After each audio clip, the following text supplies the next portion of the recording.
نحمدہ ونصلی علی رسول الکریم اما بعد۔ حضرت معاذ بن جبل رضی اللہ تعالیٰ عنہ فرماتے ہیں کہ جب حضور اقدس صلی اللہ علیہ وآلہ وسلم نے ان کو یمن کا حاکم بنا کر بھیجا، حاکم مطلب گورنر، ٹھیک ہے، کیا گورنر، تو ارشاد فرمایا کہ اپنے آپ کو ناز و نعمت میں پرورش کرنے سے بچاتے رہو، اپنے آپ کو ناز و نعمت مطلب فضل و خرچی، آسائش میں رہنے سے بچاتے رہنا، اس لیے کہ اللہ کے نیک بندے ناز و نعمت میں لگنے والے نہیں ہوتے، اللہ کے نیک بندے ناز و نعمت میں لگنے والے نہیں ہوتے ہیں، ٹھیک ہے۔ حاکم اور گورنر ہو جانے کے بعد راحت و آرام کے اسباب کثرت سے مہیا ہو جاتے ہیں، یہ تو دنیا میں پتہ ہے، جو وزیر اعلیٰ بنتا ہے، مثال کے جو وزیر اعظم بنتے ہیں، اس کو مثال کے تو حکومت کے سے کچھ خاص گھر دیا جاتا ہے، گاڑیاں دیا جاتی ہیں، یہ تو ضروری اس کے ساتھ ہوتے ہیں۔ ہر قسم کی نعمت بھی آسانی سے میسر ہو جاتی ہے، اس لیے حضور اقدس صلی اللہ علیہ وسلم نے جب کوئی کہ یہ حاکم بنا کر بھیجا جا رہے تھے، اس چیز سے بچنے کی خصوصی تنبیہ فرمائی، ٹھیک ہے، کس سے؟ حضور صلی اللہ علیہ وسلم کی وصایہ میں، اس طرح حضرات خلفائے راشدین کی وصایہ میں اور احکام اس چیز پر خاص طور پر تنبیہ بڑی کثرت سے کی گئی ہے، کیا کہ اپنے آپ کو ناز و نعمت سے بچاتے رہنا، کیونکہ اللہ کے نیک بندے ناز و نعمت میں رہنے والے نہیں ہوتے، ٹھیک ہے۔ حضرت فضالہ بن عبید امیر معاویہ رضی اللہ عنہ کی طرف سے مصر کے قاضی تھے، قاضی کی تنخواہ بڑی ہوتی ہے، قاضی کے ساتھ اختیارات بڑے زیادہ ہوتے ہیں، قاضی چیف جسٹس، یہ ٹھیک ہے۔ ان کی خدمت میں ایک صحابی کسی حدیث کی تحقیق کے لیے تشریف لے گئے، کہاں تشریف؟ مصر۔ انہوں نے جا کر دیکھا کہ قاضی صاحب کے بال بھی پریشان سے ہیں اور پاؤں بھی ننگے ہیں۔ انہوں نے دریافت کیا کہ تم اس زمین کے حاکم ہو، میں تمہارے بالوں کو بکھرا ہوا دیکھ رہا ہوں۔ حضرت فضالہ رضی اللہ تعالیٰ نے فرمایا کہ حضور صلی اللہ علیہ وسلم ہمیں زیب و زینت کی کثرت سے منع فرمایا تھا۔ پھر انہوں نے پوچھا کہ میں تمہیں ننگے پاؤں دیکھ رہا ہوں۔ حضرت فضالہ رضی اللہ عنہ نے فرمایا کہ ہمیں حضور کا یہ بھی ارشاد تھا کہ کبھی ننگے پاؤں بھی چلا کریں، عبداللہ بن مغفل رحمہ اللہ فرماتے کہ حضور صلی اللہ علیہ وسلم نے بالوں میں روزانہ کنگھی کرنے سے منع فرمایا، ہم تو روزانہ کرتے ہیں ایسے، ٹھیک ہے، ہاں یہ منع فرمایا، ٹھیک ہے۔ ایک دوسرے حدیث میں حضور اقدس صلی اللہ علیہ وسلم کا ارشاد ہے کہ مجھے حق تعالی شان نے یہ وحی نہیں بھیجی کہ میں تاجر بنوں اور مال جمع کروں، بلکہ یہ وحی بھیجی کہ اے محمد صلی اللہ علیہ وسلم تم اپنے پروردگار کی تسبیح اور تحمید کرتے رہو اور نمازیں پڑھنے والوں میں رہو اور اپنے رب کی عبادت کرتے رہو، یہاں تک کہ اس حالت میں تم کو کیا آ جائے؟ موت آ جائے، ٹھیک ہے۔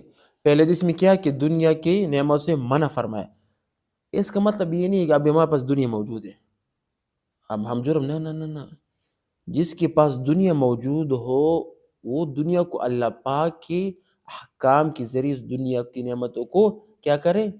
بسر کرے۔ مثال کہ تجھ کے پاس مال و دولت موجود ہو، وہ زکوٰۃ دے، صدقہ دے، غریب پر خرچ کرے، ٹھیک ہے، اپنے اہل و عیال پر خرچ کرے، یہ ہے۔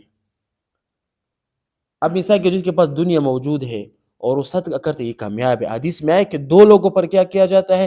حسد کرنا جائز ہے، دو لوگوں پر حسد کرنا جائز۔ ایک یہ کہ اللہ پاک نے اس کو قرآن دیا، وہ صبح شام قرآن پڑھتا رہتا ہے، صبح شام قرآن، اس پر حسد کرنا چاہیے، کاش میں بھی اس طرح بنوں۔ اور دوسرا وہ سخی جس کو اللہ پاک نے دولت دیا ہے، صبح شام اس دولت میں خرچ کرتا ہے، اس پر حسد کرنا جائز ہے، ٹھیک ہے نا۔ اب یہ دولت مثال کہ تو اللہ کے احکام کے مطابق خرچ کرتا ہے تو یہ دولت اس کے لیے فائدہ مند ہے، بجائے اس شخص کی اس کے پاس دولت ہے، دنیا ہے، لیکن اس میں بخل کرتا ہے، کیا کرتا ہے؟ بخل کرتا ہے۔ اب یہ دولت اس کے لیے کیا ہے؟ وبال ہے، کیا ہے؟ وبال ہے، زکوٰۃ ادا نہیں کرتا۔ اللہ پاک فرماتے نا الذین یکنزون الذھب والفضة، کہ وہ لوگ جو سونا چاندی جمع کرتے ہیں، ولا ينفقون فی سبیل اللہ، اللہ کی راہ میں خرچ نہیں کرتے ہیں، اللہ پاک کہتے ہیں فبشرهم بعذاب علیم، اس کو کیا کرو؟ دردناک عذاب کی خوشخبری سنا دو۔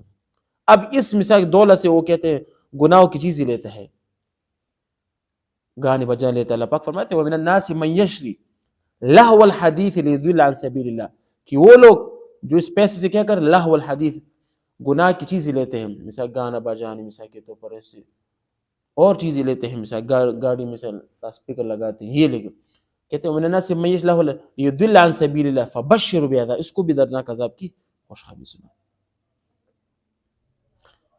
ٹھیک ہے نا۔ تو یہ رہا۔ اور دوسرے حدیث میں کیا ہے کہ نیک بندے کیا ہے کہ صبح شام اللہ پاک کی کیا کرتے ہیں؟ تسبیح تحمید کرتے ہیں، تسبیح سے سبحان اللہ سبحان اللہ سبحان اللہ، تحمید کی الحمدللہ الحمدللہ الحمدللہ۔ ٹھیک ہے، قرآن پاک میں سورۃ نصر میں ہے نا، اذا جاء نصر اللہ والفتح، آگے کیا ہے، ورأیت الناس يدخلون فی دین اللہ افواجا فسبح بحمد، اے اللہ کے رسول تسبیح کرو، تحمید کرو، واستغفر، اللہ سے استغفار بھی کرو، انہ کان توابا، اللہ پاک توبہ قبول کرنے والا ہے۔ اب اللہ کے رسول کو اللہ پاک فرماتے ہیں حضرت محمد صلی اللہ علیہ وسلم کہ آپ تحمید بھی کرو، تسبیح بھی کرو۔ اللہ کے رسول پر کوئی بھی گناہ نہیں تھا، یہ کیوں تھا؟ آپ کی درجات بلند ہوں گے، درجات۔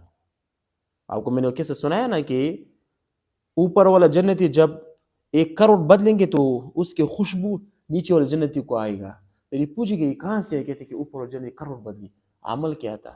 دنیا میں صرف 1 مرتبہ آپ سبحان اللہ زیادہ اس نے پڑھا تھا، 1 مرتبہ بس۔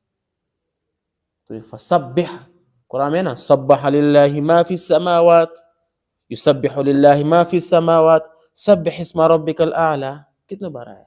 تحمید کرو، تسبیح کرو، تسبیح کرو، تسبیح کرو، تسبیح کرو، ذکر کرو، یا ایھا الذین آمنوا اذکروا اللہ ذکرا کثیرا وسبحوہ بکرۃ واصیلا، اے ایمانو ذکر کرو لیکن زیادہ کرو، فسبحوا تسبیح کرو، صبح شام تسبیح کرو، صبح شام صبح شام صبح شام۔ ان اللہ وملائکتہ یصلون علی النبی یا ایھا الذین آمنوا صلوا علیہ وسلموا تسلیما۔ اب یہاں پر کیا فرمایا کہ آپ صلی اللہ علیہ وسلم پر درود بھیجا کرو، یہ بھی ذکر ہے نا، کیوں؟ اللہ کے رسول اللہ بھی بھیجتے ہیں، فرشتے بھی درود بھیجتے، تم بھی بھیجو ایمان والو، ٹھیک ہے نا؟ تو ہم سب ذکر بھی کریں گے، فکر بھی کریں گے، مال و دولت اس کو اللہ کی راہ میں کیا کریں گے؟ خرچ کیا کریں گے انشاءاللہ۔ وآخر دعوانا ان الحمدللہ رب العالمین۔